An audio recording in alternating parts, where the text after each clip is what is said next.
Si le sel perd son goût, comment le rendre de nouveau salé? Il n'est plus bon à rien, on le jette dehors et les gens le piétinent.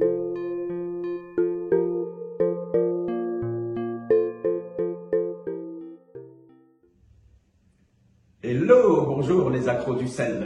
Aujourd'hui, j'ai une chose importante à vous dire. Vous êtes le sel de la terre. Et oui, vous allez me dire, mais vous, c'est qui? Ben oui, c'est qui? Parce que moi, je suis chargée de dire, vous êtes la lumière du monde.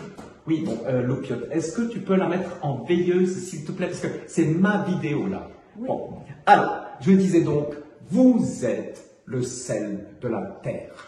Et la lumière du monde. Bon, est-ce que quelqu'un pourrait la débrancher, s'il vous plaît?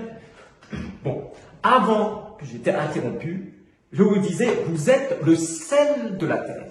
Le sel rehausse tout un plat. Un disciple seul ne peut rien faire. Mais quand on l'incorpore, salé comme il est au plat, ça fait toute la différence. Et puis, le sel, il n'y a pas besoin d'en mettre de trop. Vous savez, c'est comme ceux qui salent la soupe avant même de l'avoir goûtée. Une pincée, ça suffit. C'est assez. Et voilà, c'est comme les disciples un peu trop salés, vous savez, qui en font de trop. Enfin, le sel, le disciple salé, aide à la conservation du monde par son soupçon d'espérance et de confiance. Bon, après, il ne faut pas non plus qu'il devienne un agent de conservation pour autant. Mais attention, bip, bip, bip, bip, le sel peut dérailler. Dérailler. Pas la lumière. Bien sûr. Alors, bon, je t'explique. Ouais. Le disciple salé peut déconner. D'abord, quand il se prend pour le plat entier, tu vois, le sel entier, ou qu'il en fait tout un plat. Ou alors, quand il n'a pas envie de sortir de la salière, qu'il est bien dans sa salière cocooning, il n'a pas envie de se risquer dans le monde, et puis du coup, il n'a pas envie de le changer, et alors le sel perd de sa saveur, il va être jeté et piétiné.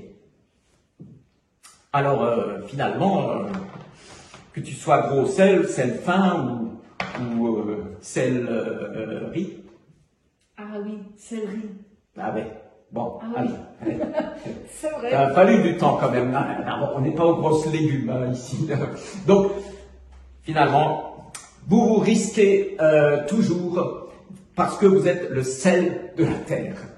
Et alors, c'est déjà pas mal parce que on peut toujours, finalement, vous recycler. Parce que si vous êtes piétiné, si on marche dessus, peut-être Jésus n'y a pas pensé, vous pourriez toujours servir de sel d'enneigement. Non, de déneigement. De déneigement, pardon, mais oui, évidemment.